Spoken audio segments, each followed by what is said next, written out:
আসসালামু আলাইকুম, সবাই কেমন আছেন? আশা করি সবাই ভালো আছেন। আলহামদুলিল্লাহ আমি ভালো আছি। তো আজকে আমি দেখাবো আমরা বাসাতে কিভাবে মুরগির খাবার তৈরি করি। তো সেই খাবার তৈরি করার জন্য কি পরিমাণ কি লাগবে সেটা কিন্তু আমি সুন্দরভাবে বলে দেব। তো প্রথমে কিন্তু ঢেলে নিয়েছি 30 কেজি ভুট্টা, তারপরে এর সাথে মিক্সড করছি গমের ভুসি 2 কেজি। আপনারাও কিন্তু চাইলে এভাবে বাসাতে তৈরি করতে পারেন। তারপরে দিয়ে দিছি সয়াবিনের খোল 2 কেজি। তারপরে এইগুলো আবার সুন্দরভাবে মিক্সড করে নেব, যাতে মিক্সড করে নিলে এভাবে ছড়াই নিলে যাতে সবগুলোর সাথে মিশে এভাবেই তৈরি করতে হবে। আর এগুলো কিন্তু ভুট্টা আমাদের নিজের বাসা, তার কারণে আমরা আর যাবতীয় অন্যগুলো কিনে তারপরে এভাবে মিক্সড করে আমরা খাবার বানিয়ে নিচ্ছি। যেহেতু রেগুলার আমাদেরকে খাবার বানাইতেই হবে আর মুরগিকে খাবার দিতেই হয়, তো যদি আমরা এভাবে সাশ্রয়ী উপায়ে খাবার বানাতে পারি তাহলে মনে হয় যে আমাদের অনেকটা উপকার হবে। ডিমের জন্য উপকার হবে, মুরগি বড়ও হবে, সব দিক থেকেই উপকার হবে। তো তারপরে আমরা দিয়ে দিব খুদ 1.5 কেজি পরিমাণ। আর এগুলো কিন্তু সব পরিমাণ করাই আছে, আপনারাও চাইলে কিন্তু আমাদের এই ভিডিওটা দেখে বাড়িতে তৈরি করে নিতে পারেন। আর তারপরে দিয়ে দেব খাবার সোডা 250 গ্রাম। এগুলো আমাদের সব ফিক্সড করা একদম পরিমাপ মতো। তো এগুলো কিন্তু আপনারা দেখতে থাকবেন, পুরোটা ভিডিও দেখলে আপনারাও কিন্তু শিখতে পারবেন। খাবার সোডা দেওয়ার পরে এভাবে আবার সুন্দরভাবে ছড়িয়ে নেব। ছড়িয়ে নেওয়ার কারণটা হচ্ছে যে সবগুলো যদি এক জায়গায় দলাপাকা থাকে সেগুলো মিশাইতে আবার কষ্ট হবে, এই কারণেই কিন্তু এভাবে ছড়াই দেওয়া, যাতে আবার মিশাইতে সহজেই হয়ে যায়। তারপরে দিয়ে দেব লবণ 500 গ্রাম। এভাবেই কিন্তু আমরা মিক্সড করতেছি সব কিছু। তারপরে দিয়ে দেব তেল 250 গ্রাম। তো আমাদের এখানে কিন্তু সর্বমোট ভুট্টার কেজি হচ্ছে 30 কেজি, আর এগুলো যত মিশাইছি এইভাবেই দিব। আর তারপরে আরেকটা জিনিস আমাদেরকে দিতে হবে, শুধু এই খাবারগুলো দিলে হবে না, খাবার তৈরির জন্য আমাদেরকে অবশ্যই কিন্তু মেডিসিন ব্যবহার করতে হবে। তো মেডিসিনগুলোর মধ্যে সবচেয়ে প্রথমে হলো লাইসিন 100 গ্রাম দিয়ে দিব।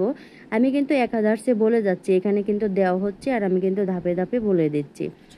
এনজাইম 75 গ্রাম, সালমোনেক্স 75 গ্রাম, সরি ভুল হয়ে গেছে, সেটা হবে সালমোনোলা 75 গ্রাম, টক্সিন বাউন্ডার 50 গ্রাম, ডিসিপি 30 গ্রাম, কলিন 50 গ্রাম। এভাবে কিন্তু সবগুলো মিশিয়ে নিব। লাইমস্টোন বা পাথর 1 কেজি, আর ঝিনুকের গুঁড়া 1 কেজি, সর্বমোট 2300 গ্রাম। এইভাবে কিন্তু এই মেডিসিনগুলো আর এই খাবারগুলো সবগুলো কিন্তু মিশিয়ে নিব। আর আমরা কিন্তু এখানে কিন্তু সরিষার তেল ব্যবহার করছি এই খাবারের মধ্যে। এগুলো কিন্তু সব সুন্দরভাবে এভাবে এখন মিক্সড করে নিব। তো আপনারা কিন্তু দেখতেই পাচ্ছেন এখন কিন্তু সরিষার তেল মেশানো হচ্ছে।